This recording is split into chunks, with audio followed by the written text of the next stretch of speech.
who Justin was in the studio with, which was Pharrell Williams. Pharrell, however, was not on the 2020 Experience, but he recently helped Missy Elliott make a major comeback. So it's not too crazy to assume that he could do the same for Justin. Iggy Azalea dropped a new comeback single Thursday titled Team. Iggy also dropped a comeback single 2 months ago on SoundCloud titled A Zillion, which didn't do so hot. Iggy tweeted a series of tweets Monday in regards to the single saying, "Bad news update. My record label, Virgin EMI, seems to feel the response to my viral record A Zillion wasn't good enough and I'm not allowed a video. I felt like it was dope, so whatever." She also tweeted, "If all else fails, I'll just drive around LA and play my new album really loudly every Monday from 4 to 6 p.m. Iggy also blamed Virgin EMI President Ted Koppel for not being on her team because he didn't want to see her shine. This seems to be a motivating factor in the release of Iggy's latest single, Team. On the chorus, she chants, "Baby, I got me, only friend I need playing on my team." I hope things play out for Iggy. Unlike many, I'm actually rooting for her. I'm Dia Holsey, and this has been your Minutes. Thanks, Dia. At least Iggy has some people still in her corner. That's good for her. I mean, first things first, her fans are the realest for sticking with her through these harder times anyways. Got any more Iggy puns? Sounds like Iggy has a real lust for life if she's just going out at her label like this. Wrong Iggy. They're both blonde, slowly decaying right in front of the public eye, so is there much difference at this point? I can't fault you there. Anyway, stick around. We have a special interview, Max Lewis with a trailer watch, and more. Hello there, ladies and some gentlemen. It's me, Deadpool. Check this out. Dopinder. Pool. Dead. Why the fancy red suit, Mr. Poole? When a dude tries to make you a super slave and kidnaps your future baby mama, the time has come to be a superhero. Cue the music. I played a lot of roles. Damsel in distress ain't one of them. We can't allow this, Deadpool. Nobody's getting hurt. That guy was already up there when I got here. Deadpool.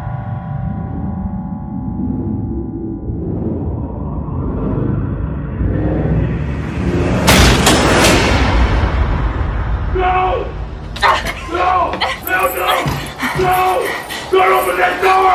You're going to get all of us killed! Something's coming.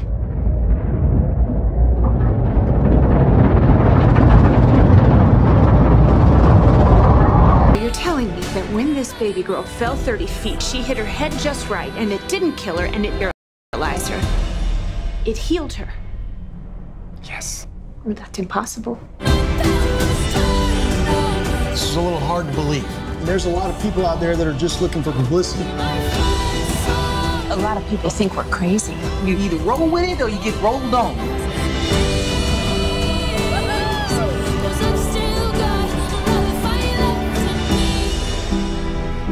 Right now.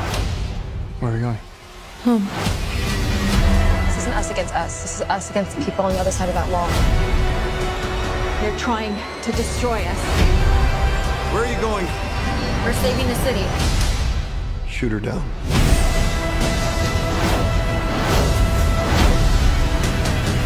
Pull up!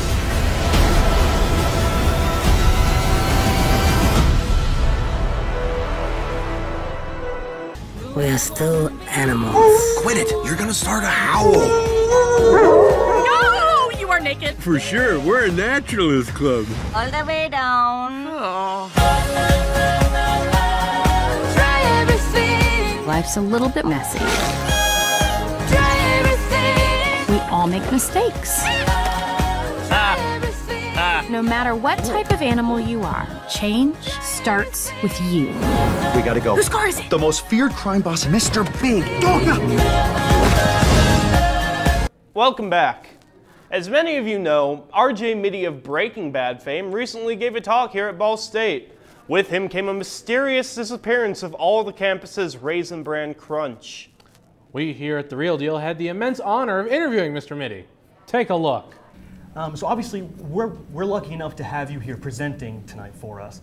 Coming off of an acting role like in Breaking Bad, what led you to instead hit the stage as yourself and begin public speaking and talking about this important subject matter? I mean, This is an important role, I think, to one degree or another. This type of speaking and this type of industry in itself is, if you have a true platform and you have something you can actually communicate with people about and be on the same level and actually utilize that, I think you should take advantage of that. You should use everything. Like, public standpoint of being that public figure and having an effect greater than an entertainment industry.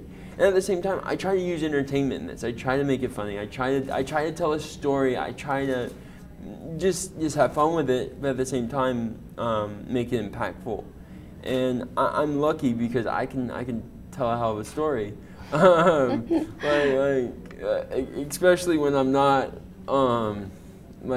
at one of these events, and I can make stuff up. Like this is all this is all very true to me and real to me, and that's what I hope comes across when I do these. But like I like telling a story. I like entertaining. I think that it's a great platform for that, and I get to travel. Like I'm here today. I'm gone to Texas tomorrow. I head to New York the next day, and then I'm down to Acapulco for a week after that, and pretty much repeat the circle. Well, yeah, you're obviously very talented at it, whether you're acting or speaking or anything like that. But depends on the day. Yeah, there you go. But where do you see yourself 5 years from now? What does the future look like for RJ Mitte, especially coming off of a role like Breaking Bad, and now you're public speaking and? You know, anything and everything can happen. In this world, to one degree or another, everything is undetermined. You can control and drive whichever way you want, but at the end of the day, this universe will sometimes take you for a loop, and that's really what started me speaking, is that the universe just kept hitting me over the head with it, like just literally like knocking me in the face, and I'm like, you know what, I guess I will give it a try. But in 5 years, anything can happen. In my industry and what I do, it's so fast paced to one degree, like that 5 years can be 2 months. So like you could have, I could go get a role tomorrow that would change, like Breaking Bad, which it did in my realm, and I 180'd my life for the rest of my existence, and that happens a lot in this industry. So I mean, I'm running around. I have a bunch of movies that I say a bunch. I got 2 movies that I'm shooting this year. I'll be one of the hosts or correspondents and reporters for the Rio Paralympics for Channel 4 out of the UK this year. I have speeches and just different types of events for the next probably 10 years. I don't know. And as long as they keep inviting me, I'll keep coming. But it literally 5 years is, to me, so far away. I can barely tell you what I'm going to do tomorrow. The only reason why I know is I got it on an itinerary, and I've asked like 30 times in the last like 3 days, what's going on this week? What's happening? Yeah. Other than that, I just accept it one day at a time and just hope for the best. That's at this point, you just grit your teeth and hope for the best. Yeah. Thank you, RJ, and our intrepid crew for capturing and conducting that interview. While interviewing people like RJ Mitte might not come around all too often, one thing you can count on is that entertainment industry will always be ready with the latest trailer. Here to review some of these recent sneak peeks is Max Lewis. Max?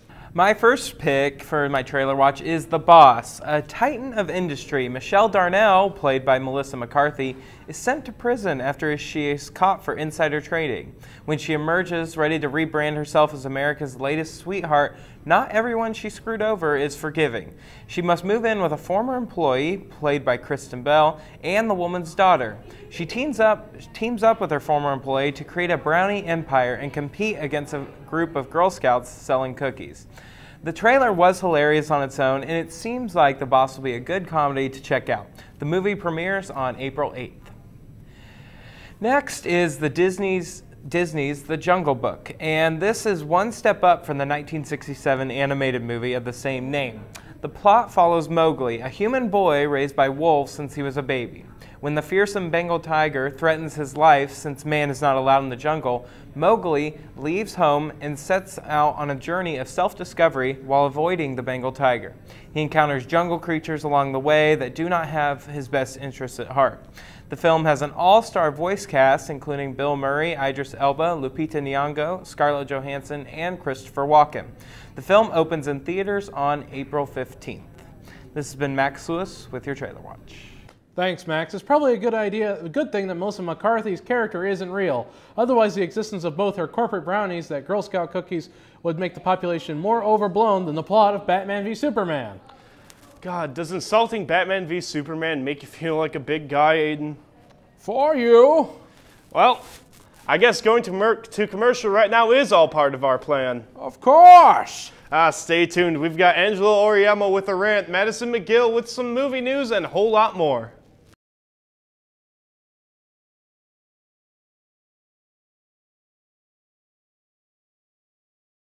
Welcome back. Now up next, we've got Angelo Oriemo with his rant. Oh gosh, Aiden, can't just the segment start now? Be patient, Brandon. But I want it now! Can't I get an extensive preview of it? Now this is exactly what Angelo's ranting against. Pull yourself together! Okay. Anyways, here with a rant about instant gratification ruining the entertainment industry is Angelo Oriemo. Angelo? We live in a time where entertainment is everywhere. If you turn on the TV, you have hundreds of different choices of what to watch. If you go to a theater, you have dozens of different choices of movies at any given time. And I won't even go into the field of music or video games. Too long, didn't read, we have a lot of options. And for entertainment lovers out there, much like myself, we're very fortunate. However, given this influx in the entertainment media, I've noticed a startling habit of fans and consumers consistently demanding more. And given the daily practice of sharing overbloated trailers or releasing endless, dull seasons of once proud shows, this rampant consumerism could really end up hurting the entertainment industry. Think about it. Here's just one example.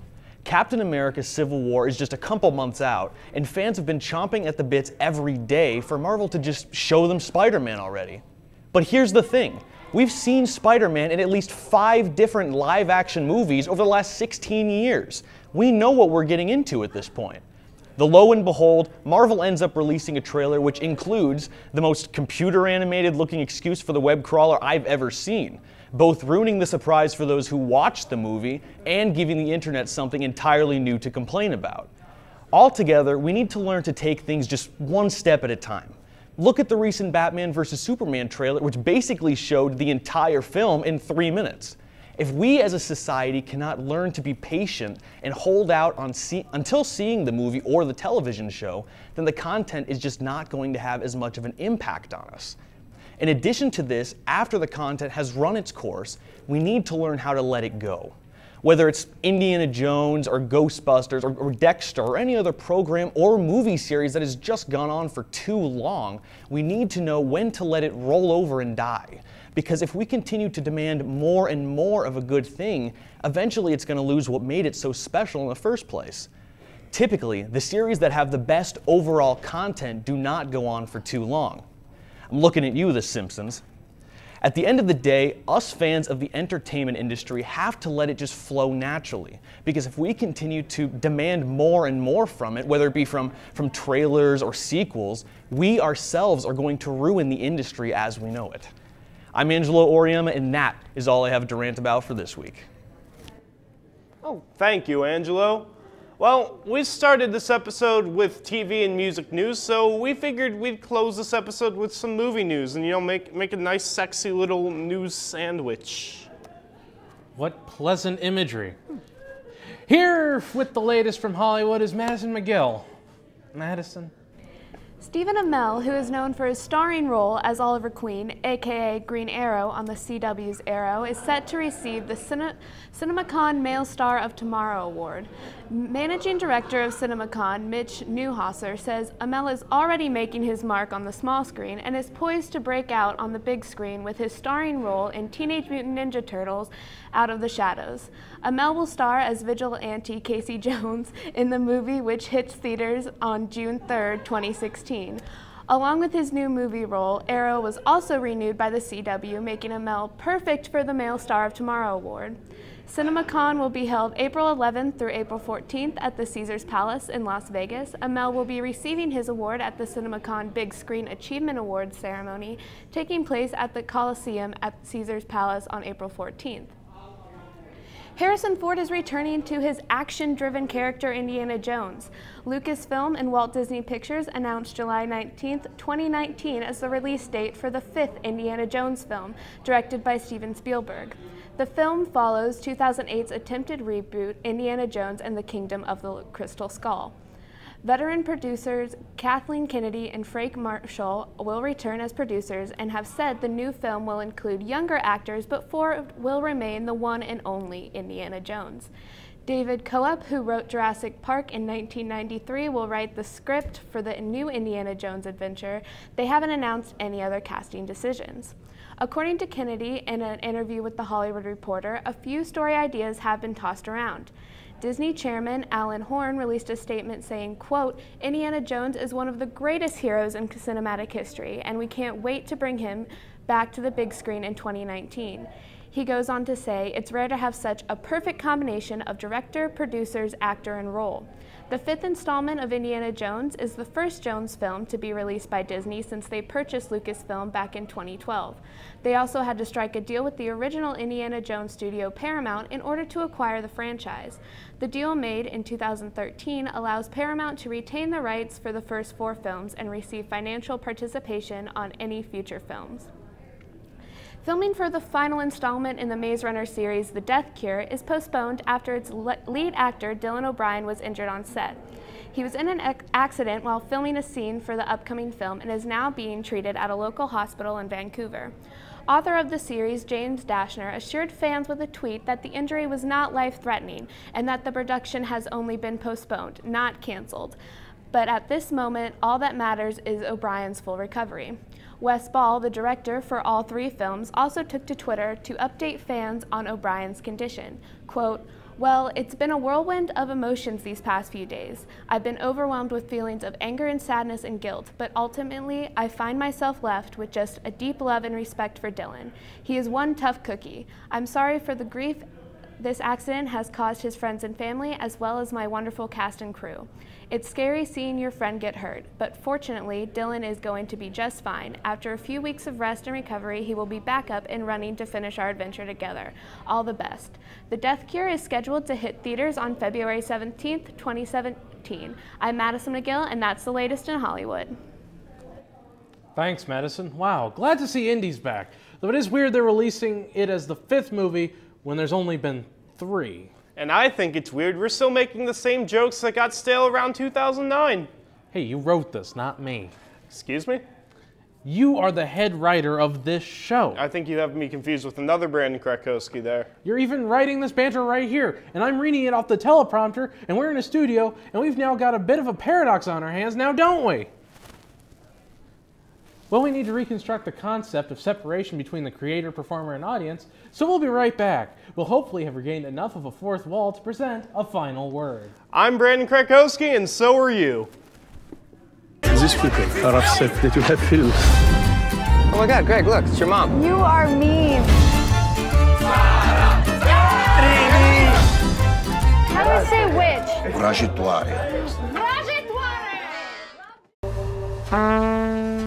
He's got severe trauma to the neck. He's lost all his front teeth.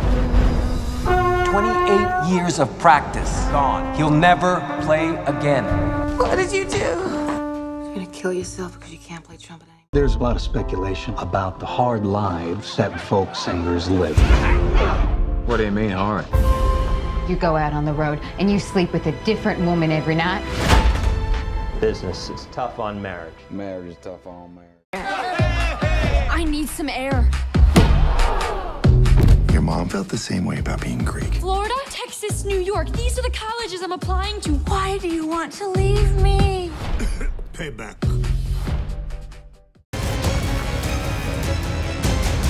You know the oldest lie in America, Senator? That power can be innocent. You're gonna go to war. That son of a bitch brought the war to us. You know you can't win this. It's suicide. The greatest gladiator match in the history of the world. Son of Krypton versus Bat. Yeah, for my final word, I want to talk about one of the worst films to be released recently.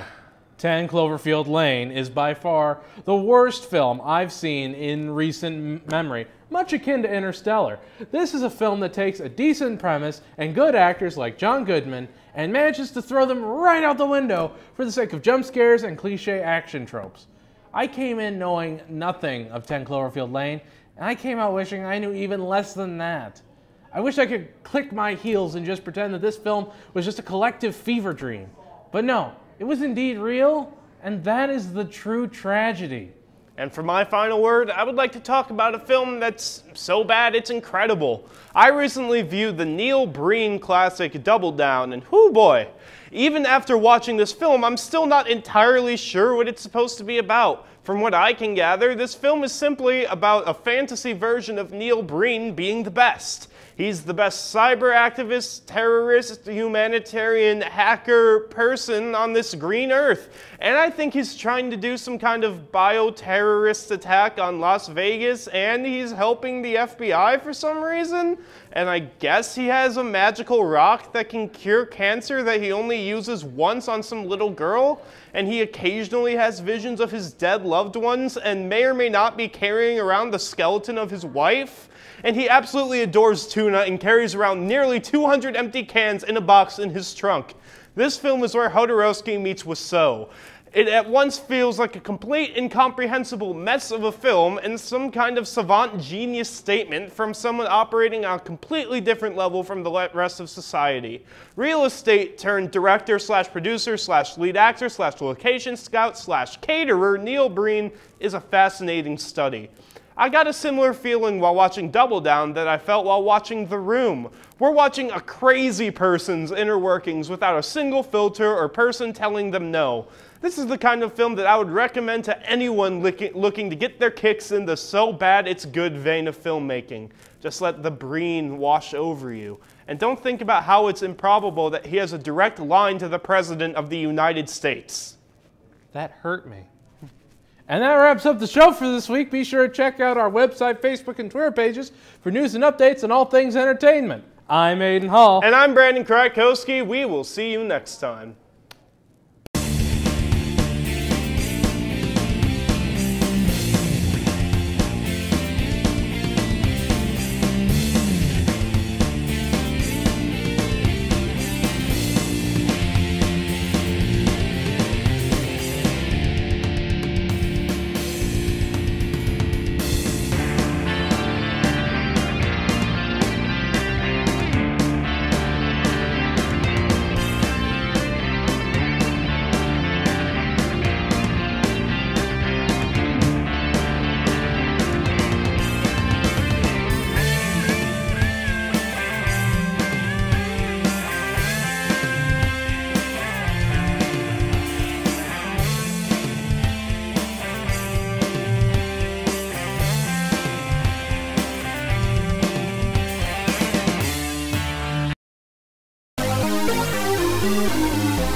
Hey there, how you doing, mates? Name's Crocodile Fundies.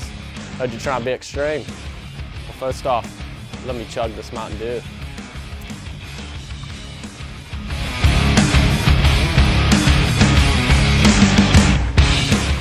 Oh yeah. Remember, the first part to always being extreme is to always look like Gnarls Barkley did. Think of Keanu Reeves at the end of Speed.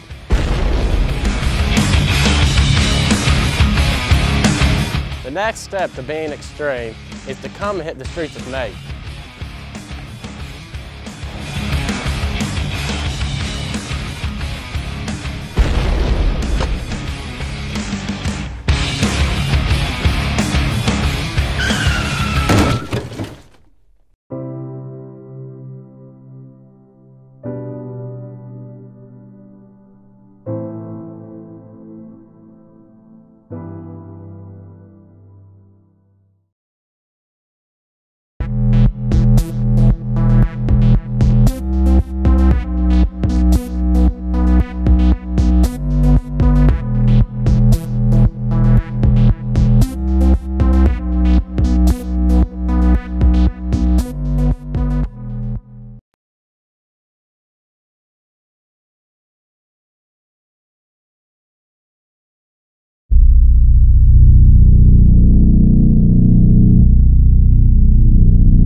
Ball, wait, hum, ra, sha, nami, zoo, bomb, stop.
Oh, man.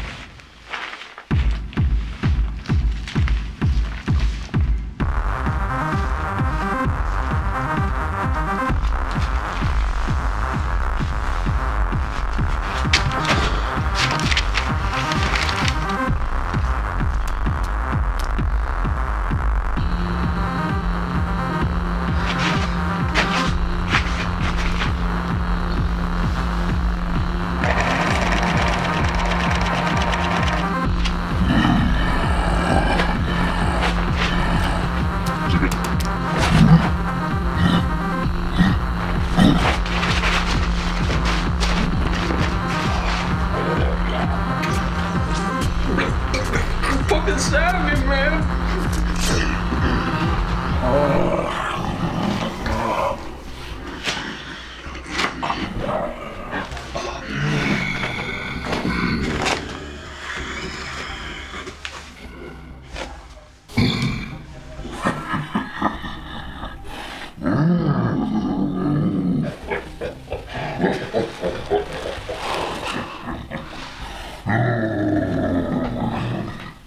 Okay.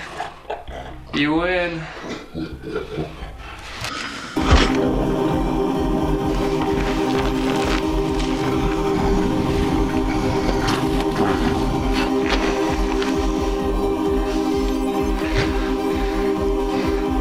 Ball weight hum. Raw sha nami. Zoo ba ta.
Oh my God. Oh my God. You're nuts. Ladies and gentlemen, thank you so much for being here. We cannot explain how excited we are for the 17th season of BSU Tonight. We're in that dancing queen age now. Rated R movies, right? I was really anxious to be the host this year. At the end of last year, the end of last season, it was strong. We were a cohesive unit. We were an inseparable family.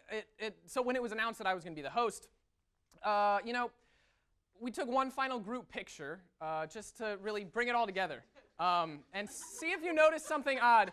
Take a look at this. Take a look at this picture we took. You see that head that's cut off at the top? That's me. The only person, the one person perfectly sliced out of the permanent memory of last season is the host of the next year. That's so you know how they treat me here. I had to get my own coffee tonight. It's unbelievable. Enough complaining. Let's get right to it. Let's get to some jokes. Wenner Media has announced its decision to sell off the publishing rights to the iconic Rolling Stone magazine. Yeah, the good news, though, is that they've been making great strides as a multi-platform company, and we hope to see good things from their new management. Our expectations won't be too high, but they won't be too low, because nothing could possibly be worse than Vice. Articles just aren't good. The 2017 reboot of Stephen King's It is doing incredibly well after opening at the box office on September 8th. Just another example of a high-quality remake that Hollywood is so fond of these days. This inevitably means that more movies are going to get remade, of course, so I'm casting my vote for a remake of $1 Million Baby. I can't think of any movie that could benefit more from unplugging and plugging back in. Speaking of euthanasia, NASA made the decision recently to destroy its Cassini space probe by crashing it into Saturn, effectively ending its 20-year run. The $3.26 billion spacecraft's lifespan had to be ended due to a lack of fuel and an inability to get the probe home. But hey, you know, it's just like my dad always said, if you can't go out with a bang, just fling yourself at Saturn until you inevitably disintegrate in the harsh atmosphere and intense gravity of the planet. It was a weird advice when I think about it. Cassini's last transmission was freedom. Of course, it wouldn't be a late night show. It didn't land. Of course, it wouldn't be a late night show. It wouldn't be a late night show if we didn't mention the latest Apple developments. Apple held its annual product launch on September 12th, where they unveiled new gadgets such as the iPhone 8, the iPhone 8 Plus, and the highly anticipated iPhone 10, and a new model of its signature timepiece, the Apple Watch. This is not an Apple Watch, just so you know, I'm not wealthy. Or as Apple CEO Tim Cook likes to call it, the Tim piece.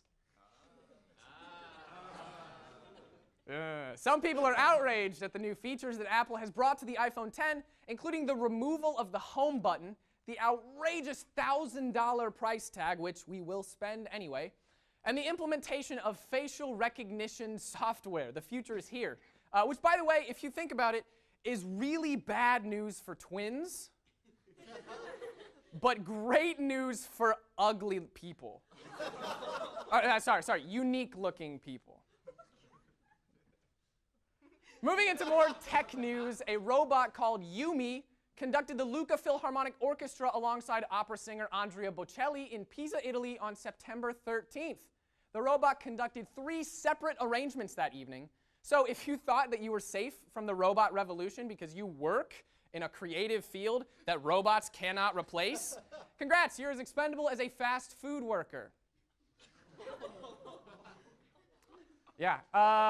Politics. U.S. Senator Ted Cruz was spotted at the Houston Texans season opener a few weeks ago and was bombarded with questions about the state of the city after the devastation caused by Hurricane Harvey. Cruz assured reporters that the situation is under control, but we here at BSU Tonight find it hard to trust the words of anyone who gets their porn from Twitter. Incognito tabs, Teddy, they're there for a reason. Former Secretary of State and presidential candidate Hillary Clinton has been keeping busy lately as she promotes her new book, What Happened? That's true. A memoir about the outcome of the 2016 election. Now, fans say they loved reading about Hillary's mindset after her defeat and look forward to the sequel in 2020. Yes. 11-year-old Frank Giacchio got the honor of mowing the White House's Rose Garden lawn after writing to the president offering to do it for free. If you've seen the video, by the way, Donald Trump praises Frank for doing a good job. Frank was not doing a great job, by the way. His lines were amazingly uneven, and he was really splotchy. But inspired by the young man's entrepreneurial spirit, President Trump has since started a new initiative called Labor Camps for Kids. We've got a great show for you today. It's back to school night. Stick around. We'll be right back after this.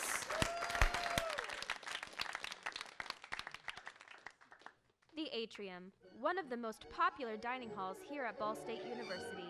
It has a wide variety of selections such as Chick-fil-A, Papa John's, McKinley Grill, and the Mexican place no one remembers the name of. But before you start eating here, there's a thing or two you should know about the rules of the Atrium. Tip number 1, remember to try to get to the Atrium before class lets out. Most of the traffic around lunchtime occurs at 10 till, so make sure you try to leave early enough to grab something before the rush begins. Tip number 2, to reserve a spot at a table, make sure to place your backpack or jacket on a seat at the table. If someone has put their stuff down already, don't take their seat. That would be rude. Find another place to sit. Make other friends and sit at another table. Tip number 3, if you're eating alone, try your best to not take a 4-person table for yourself. You can always sit at the end of a larger table, sit outside in the grass, or in a stall in the bathroom located in the back right. Thanks for tuning in. We hope these tips can help you have the best experience here at Ball State.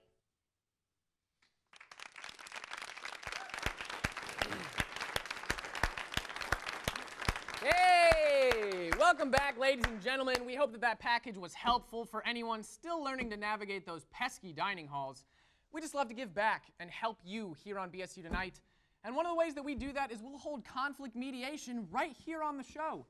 And actually, it's time for some more conflict mediation right now. So we might as well get our first participant out here. She's a second-year nursing major living in Woodworth Residence Hall. Ladies and gentlemen, please put your hands together for Lacey. Come on out, Lacey. Hey.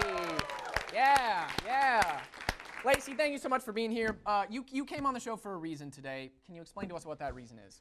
So, my roommate, Amanda, is the devil incarnate and treats me like absolute trash. And I'm just so sick of it, Andy. Okay, well, can you maybe elaborate or give me some emotion? Of course. So, I have this theater studies class, and I needed a binder, and I found this really cute binder. Like, it is the cutest binder I've ever seen, Andy. Okay. And I told Amanda how much I loved it, and guess what she did? What did she do? She stole my binder. She stole my good binder.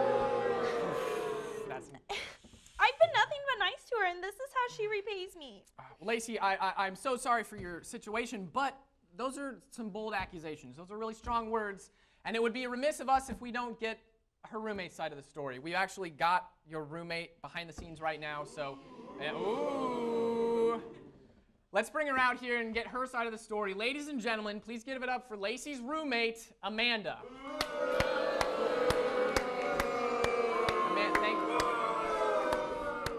Thank you for being here, Amanda. We really appreciate you coming on the show. Just ignore what's going on out there.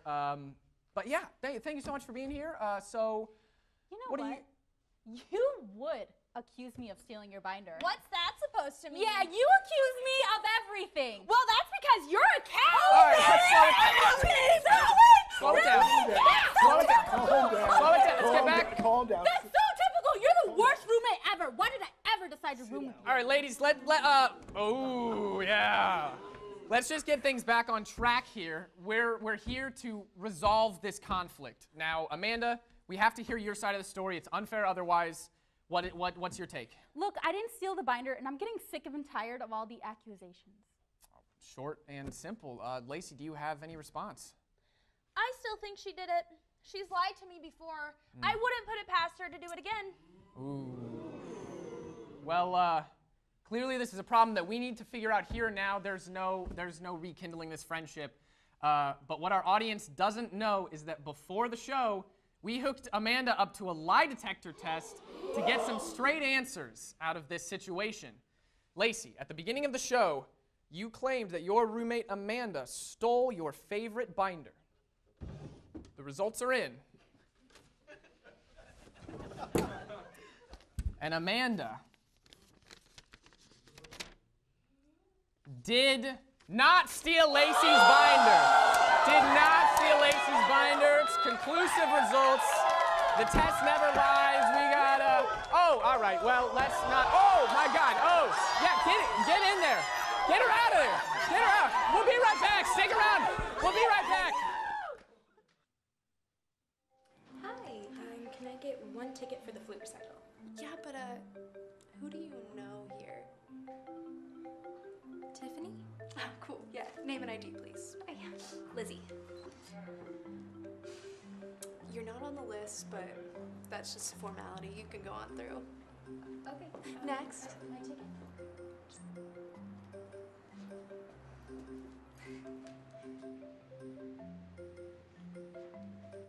Hi, can I help you find anything? Oh, no, thank you. I'm actually ready to check out. Oh, sure. Can I just see your ID, please? Oh, sure. Shoot, I think it's back at the dorm. Can I just give you my ID number? Oh, sure. Go right ahead. It's 1, 2, 3, 4. Whoa, wait. Who do you know here? Bracken. Okay, bet. No, really, he's my great uncle. Okay, totally. That's totally fine then. You can just go right ahead. Just take them. Tour's always open for you, my man. Yeah, because it's a library. Totally.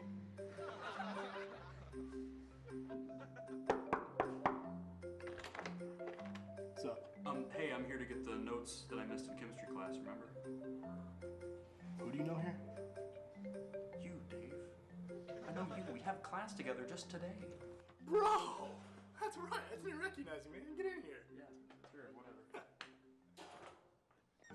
Hey guys, come on in. Food's in the kitchen and the drinks are out back. And you can ask Barry, our DJ, for any song that you want. Oh, but we don't know anyone here. Hardly anybody knows anybody. It's a bigger world than we think. That's the whole point of having a party. Seems legit. I mean, I came here for a good time.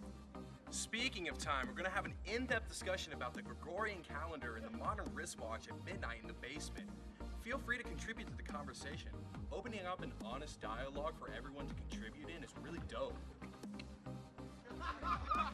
All right, let's party. Okay. Yeah! Who do we all know here? It's back to school night here for BSU tonight. First show of the year, the premiere. The tension is in the air.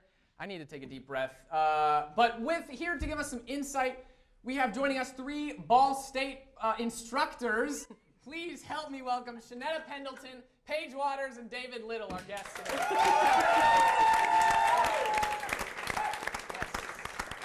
Thank you guys so much for being here on the show. We really appreciate you guys coming on.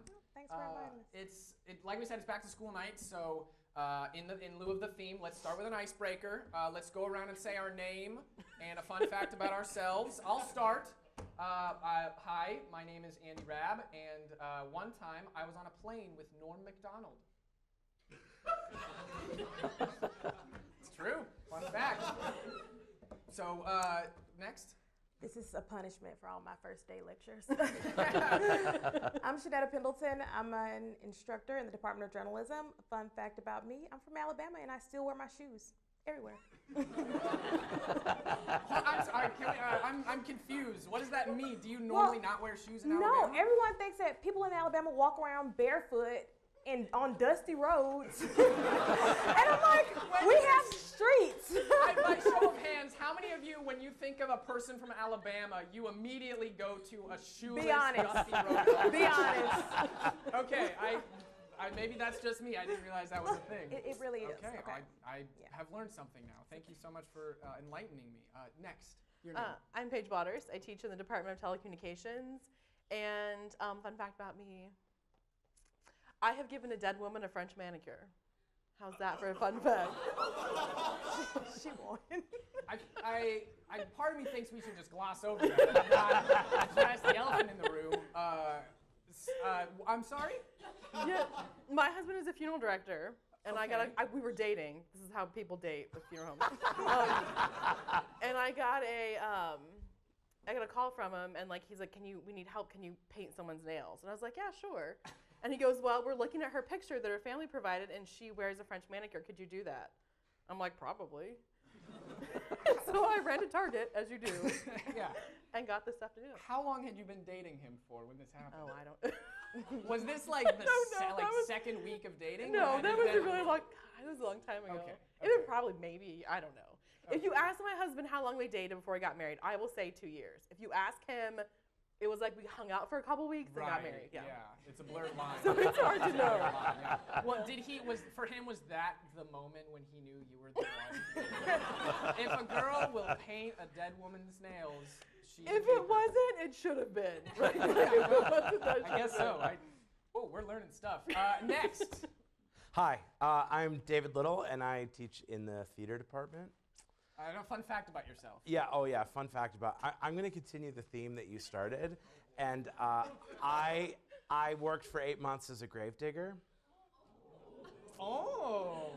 But the even funner fact about that is I worked for 8 months as a gravedigger after I finished my master's degree. Was the job market just that thin? It was in 2008, right after the market crashed. So I graduated in May, and and then I couldn't find it. Actually, it was a little bit after that, but it was, yeah. So, yep. So I got my Master's of Fine Arts, and I used it to put people in the ground. So it was great. Now, did you ever have like a weekend at Bernie's moment or something where you were bored on the job, so you decided to have some fun? No. No? No, that never happened. You have respect for I have disinterred caskets and reinterred them elsewhere in the cemetery. And so I do know what decomposing flesh smells like. That's gross, right? I think we should move on to the next subject. It's a very small club, yeah. Woo! All right, so who does your scheduling? Your schedules are I don't know. We need to. I was told you wanted interesting people, so I'm just saying interesting things. Yeah, you know There you what? go. You're proving me wrong. No, I don't. That did not. I didn't. You're all. We're really grateful that you're here, all three of you. So obviously, all three of you are instructors here at Ball State. You teach more than one class, yes? We can safe to assume. So first question, we'll just jump right into it. What is the first and last name of your favorite student?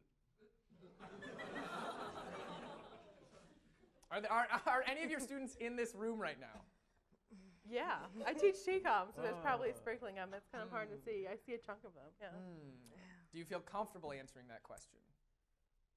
Well, I feel comfortable saying that all of my students are my favorite students. Yes.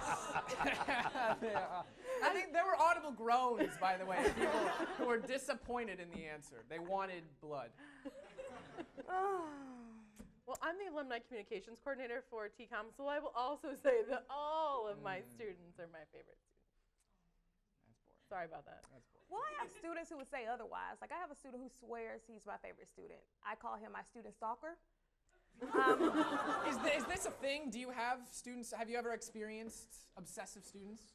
I haven't, I don't think. Oh, it's real. A little bit, but not a ton. In what, like, fear for your life danger, or brings you an apple to class danger? No, like FaceTimes you.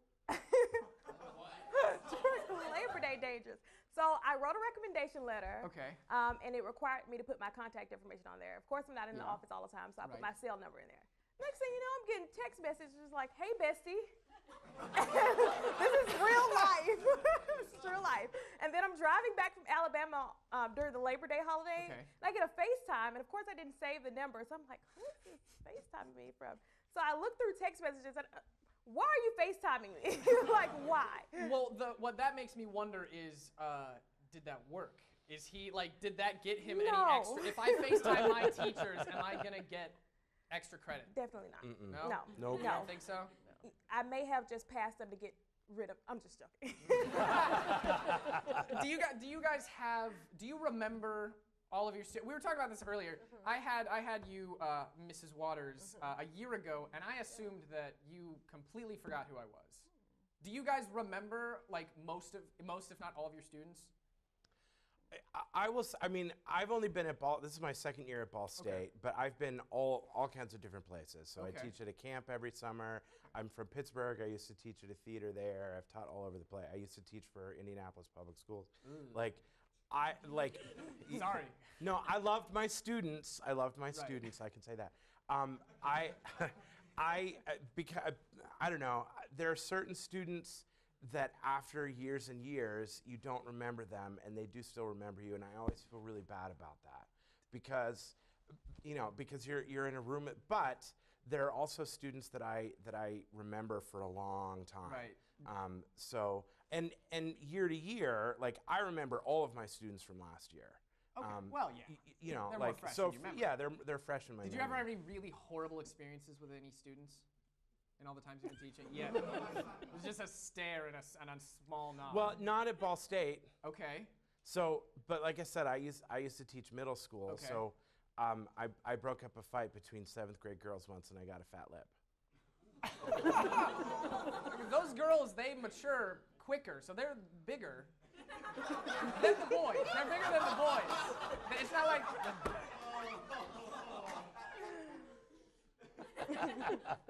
all right, we're getting the signal to wrap up here. All right, well, again, thank all three of you. So give them a round of applause for being here. Thank you guys so much for being here. We really appreciate it. We really sincerely appreciate you being here. We're going to take a quick break, so please pull out your iClickers. We have to do a quick quiz for attendance, but stay with us. We'll be right back. We're going to be on AA, I think.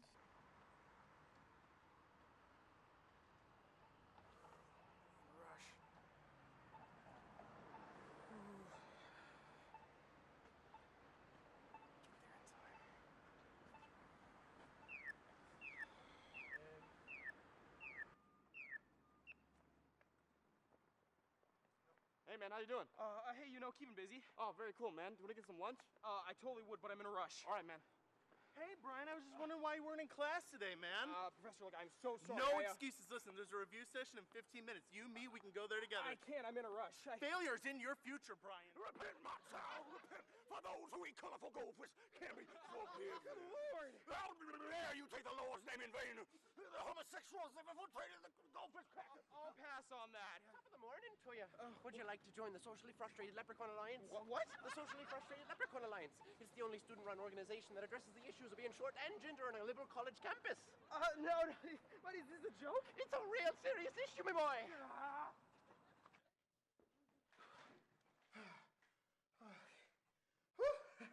Oh, finally. You should check out our website. We have a lot to offer. Great resume builder.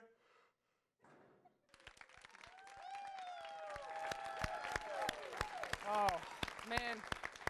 Guys, thank you all so much for being here. That is our season premiere episode for season 17.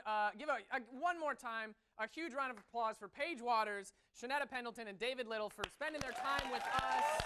Thank you so much, all three of you. Thank you.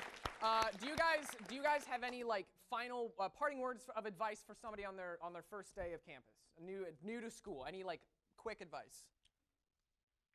Don't be afraid to ask questions. That's a good one. I always have people that wait forever, and then I'm like, why didn't you just say something to me at the beginning of the semester? Pay attention. Do you guys have anything? I'm going to be the evil instructor and say, Okay. Google, okay? I swear there's so many answers on there. Refer to the syllabus, refer to the instructions, read. That's always great. No professor ever would admit that. Just use Google. JFGI. Do you have anything? Any advice? I would say go to class. Read the syllabus and don't do drugs. There you go. Well, as our parting words for the episode, thank you so much for being here. Have a good night, everybody.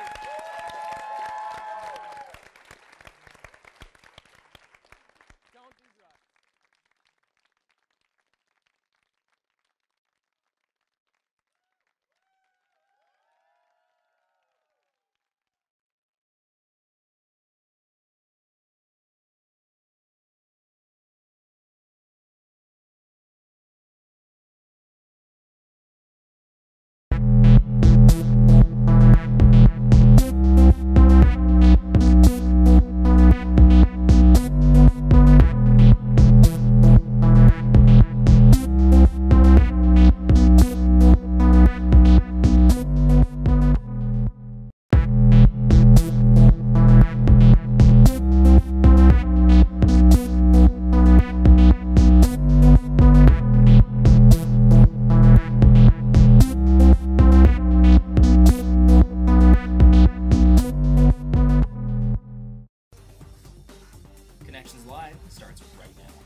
Hello and welcome to Connections Live, where we showcase ordinary people with extraordinary stories. I'm Sam Meyer.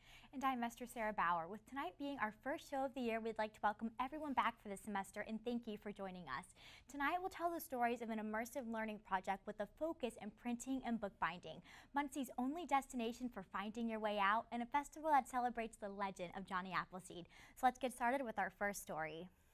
The Book Arts Collaborative is a makerspace where students and community members are able to learn the art of letterpressing and bookbinding. Professor Ray Peterson started this program a little over a year ago, but she believes they are years ahead of schedule. Located in downtown Muncie at the Majax building, the Book Arts Collaborative shares space with Tribune Show Print, the oldest continually operating print shop in the country. Let's head on over to the Book Arts Collaborative and see what's pressing.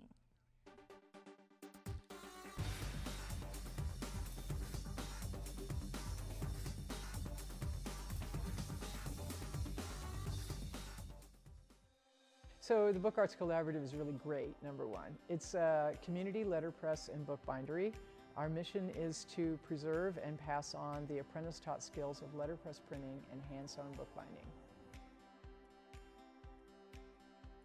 I'm a bookbinder, and I had been teaching bookbinding in the Department of English, and because we didn't have a lab or a studio for that, every semester the students had to purchase their own hand tools.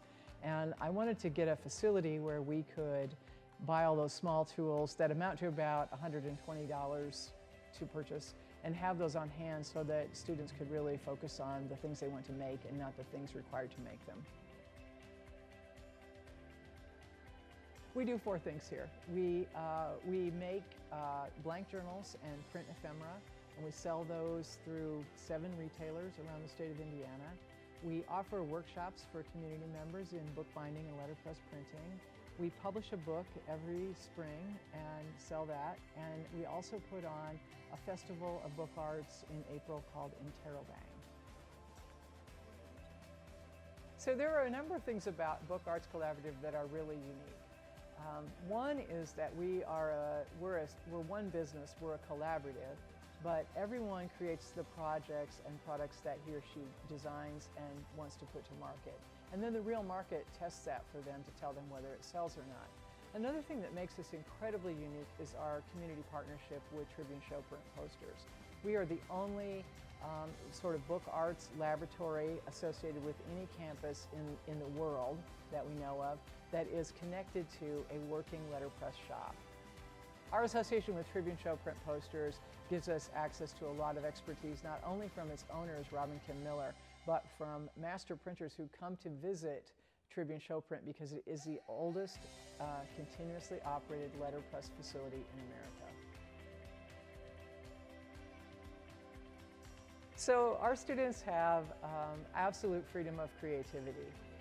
One of the things that I'm really passionate about is immersive learning, and one of the things that I want to guard against is for it to become a kind of free labor. And in immersive learning projects, I don't think students should pay tuition and then work at a job that is just piecemeal work. So all of our students create the projects that they make and turn them in to be marketed and sold. But essentially, all of the products that we make are one-off. So Book Arts Collaborative is a really wonderful opportunity for students because obviously they learn those apprentice-taught skills of bookbinding and letterpress printing. But we run a cottage industry here, and so we run a business, and students are managers. All of our middle management are students. We had a visitor here last year who said, "This place is wonderful, it is fantastic, and if you were graduating students into the 19th century, it would be perfect." Which is a really good jab at us, right? But the truth is, these skills are still operational skills. You just don't realize it. When you're working in any of the online design programs and you're working on kerning or leading, I mean, we actually add kerning, we actually insert leading here.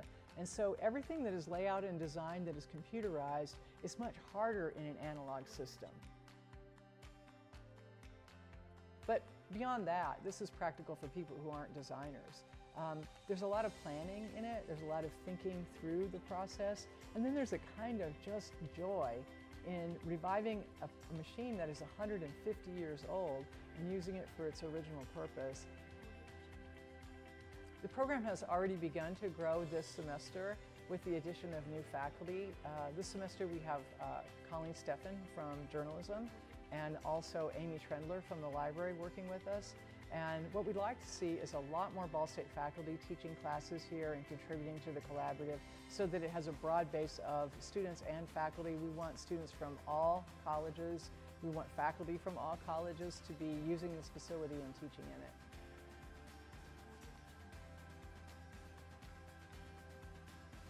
You can find our workshops listed at bookartscollaborative.com/events. It's a calendar style display and you can see the workshops listed there. We work really hard to make these accessible. It is our mission to preserve these apprentice-taught skills and to share them. And so we try to keep our costs down, not only on our workshops, but on the products that we sell. Our goal is to put a handmade item in a consumer's hand for the same price that they could buy a machine-made item.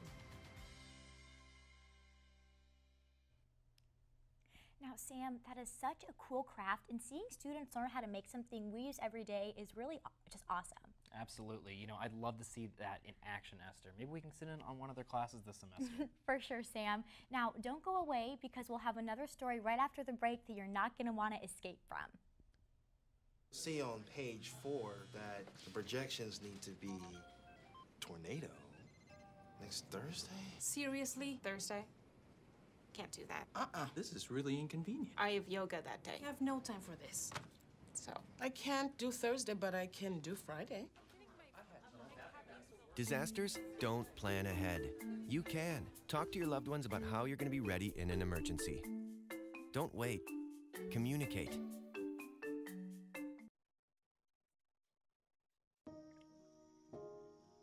This is the story of a boy who didn't talk for a long time. The boy liked things to always be the same. Any changes would scare and upset him. The unknown was an unfriendly place. The boy was very sensitive to lights and sounds. So he built secret hiding places where they couldn't get in. The boy didn't like looking people in the eye. He wasn't trying to be mean, it just made him feel uncomfortable. Sometimes he would flap his arms again and again. One day, I found out I have something called autism. My family got me help. Slowly, I found my voice and learned all the ways I could live with it better. Early intervention can make a lifetime of difference. Learn the signs at autismspeaks.org. Did you hear about the pony with a sore throat? He was a little horse. Can I tell you a cat joke? Just kidding. Why couldn't the Wait, why was the basketball court all wet? Why? Because the players kept dribbling all over it. Where do cats go on vacation? New York.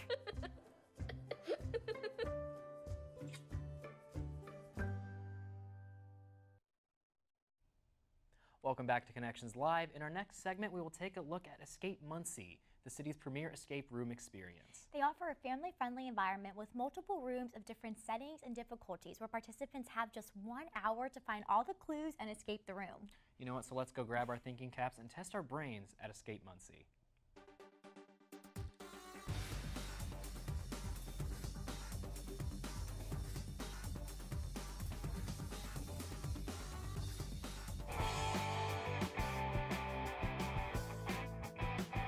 My name is Jennifer Everett, and we're here at Escape Muncie. My husband Bruce and I have 6 kids, and we always like to take a lot of vacations. But with 6 kids, we can't always fly places, so a lot of times we drive.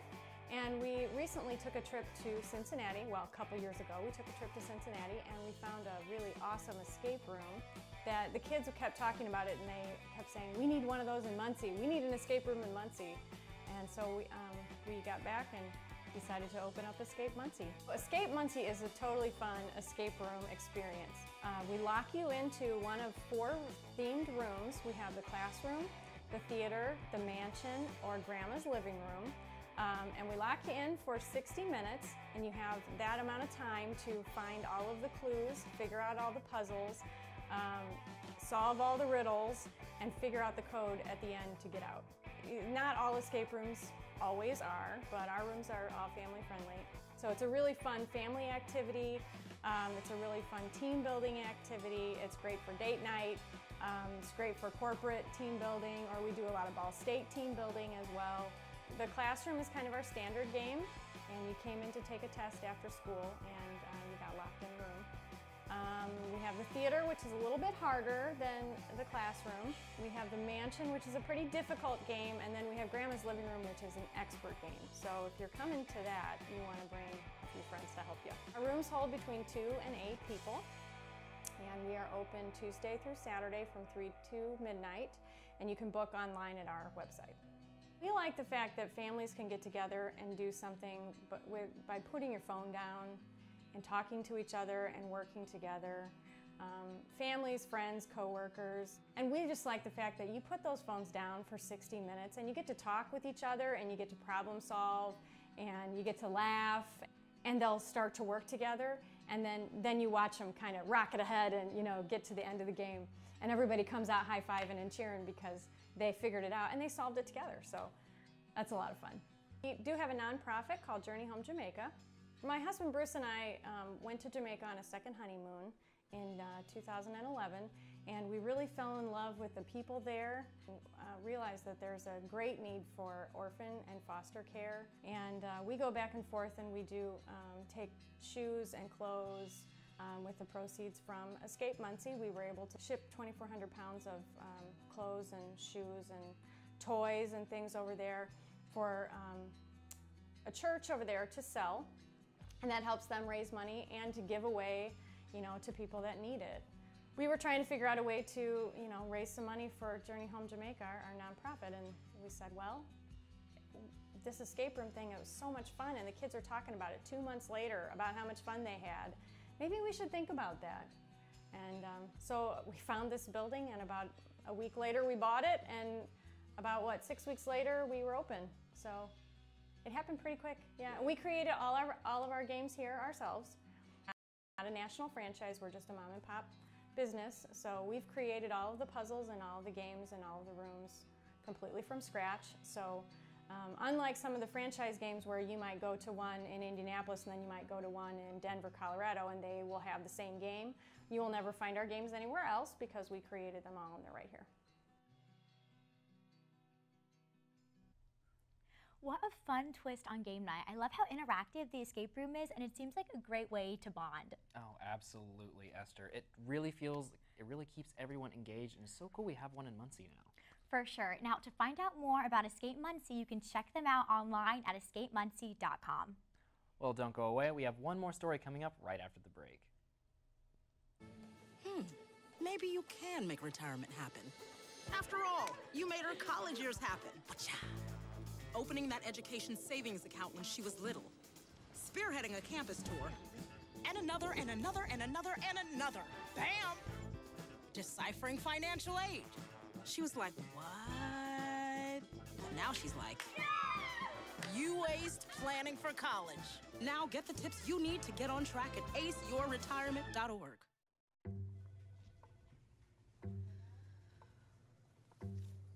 Please have a seat. I'll be honest. Your resume, not what I'm used to. I know. Okay, so what would you bring to my company? What do you need? I need a hard worker. Good. I've got 2 part-time jobs and to help my parents pay the bills. I need problem-solving skills. I got through high school without a car, a phone, or a computer. No college degree, though. Not yet, but life's taught me a lot, and I'm ready for more. Well, you're not the typical kind of candidate that I hire. But you are exactly what I'm looking for.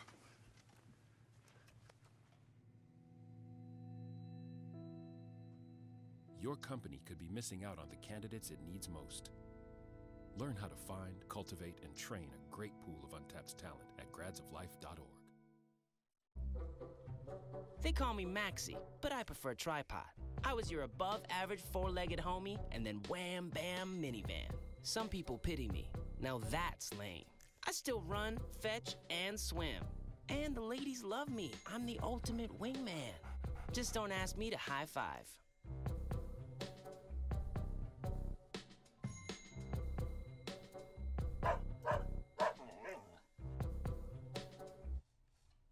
Welcome back to Connections Live. For our final story, let's dive into the legend of Johnny Appleseed. The Johnny Appleseed Festival is located in Fort Wayne, Indiana, and has been celebrating the life of Appleseed for close to 50 years. This weekend-long festival has many sights and attractions to visit, like homemade crafts, pioneer reenactments, and of course, fresh caramel apples to eat and enjoy with friends and family. Let's take a trip over to Fort Wayne and see what the Johnny Appleseed Festival has to offer.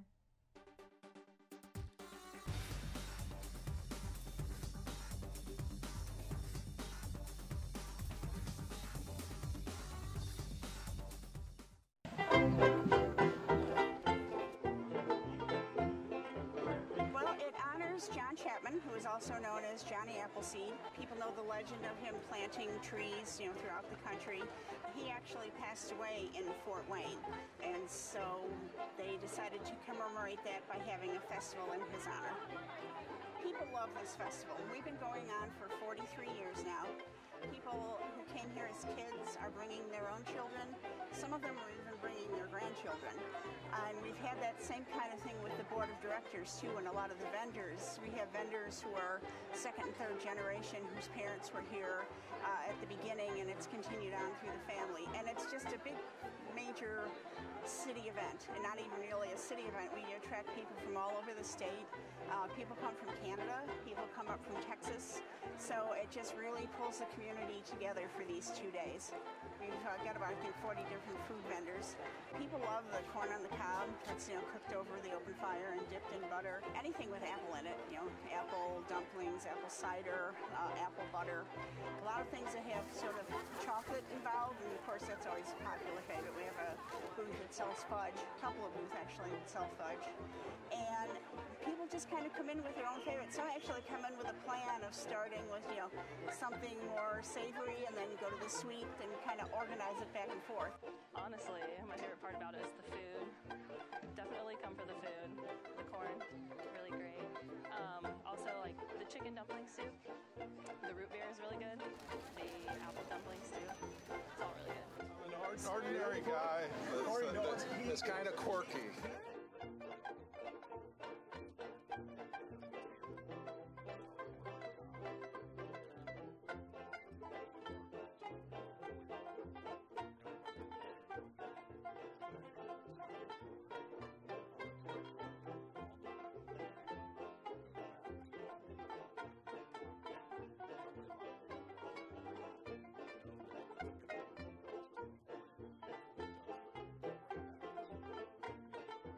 Every year we meet in October, 1 month after the festival, and we talk about what went well, what problems we might have had, what issues we might need to cover, and then we kind of brainstorm to fix what those would be. And we are always on the lookout for new vendors, new food vendors, entertainers, anything to kind of bring in a new face to it. It's a great family fun event. People come here with their, as I say, with their children. People come here to enjoy the day. It works on so many levels. If you're a food person, this is a really good place to be.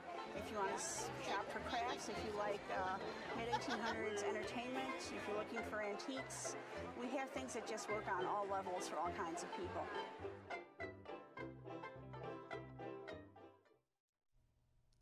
Sam, all I can say is those caramel apples are calling my name. How cool to see a festival so close to us that celebrates life of Johnny Appleseed. I feel the same way, Esther. With fall right around the corner, this festival is the perfect weekend getaway, if you ask me. For sure, Sam. Now, I'd love to go check it out. Well, don't go away because we have a special guest coming up right after the break.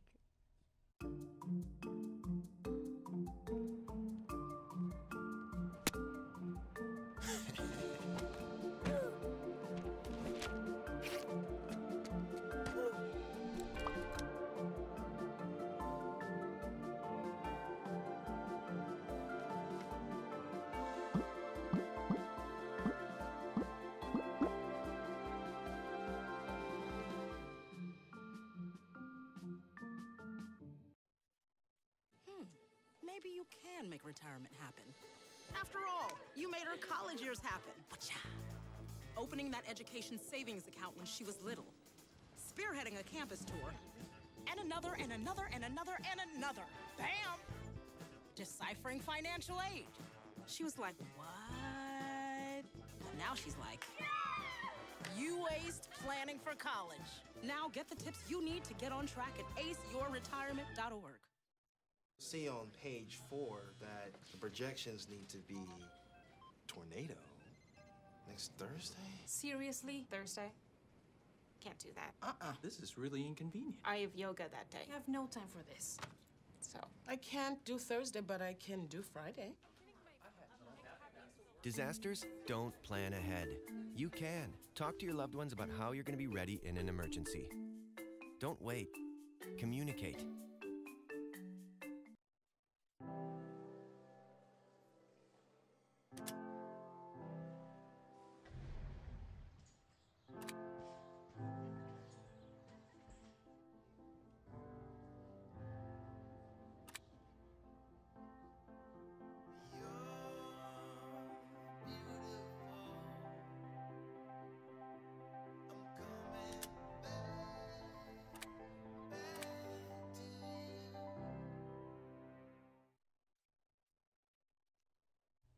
Welcome back to Connections Live. Songwriting has been a passion of Birdie Gosser's life since she started playing guitar at age 13.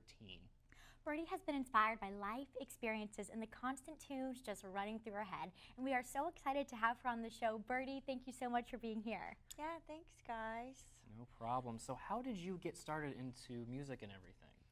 I guess when I was around 13, I just, my grandpa played guitar a lot, and I just started playing along with him. Awesome. And who are some musical inspirations that you've had? Well, I guess when I started out, I tried to learn a lot of like Johnny Cash and White Stripes. Okay, awesome, Birdie. All right, fantastic. Think you could play us one of your songs right now?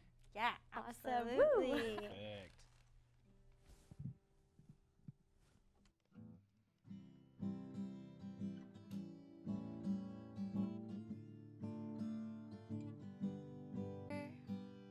Someday I know someone will look into my eyes and say hello.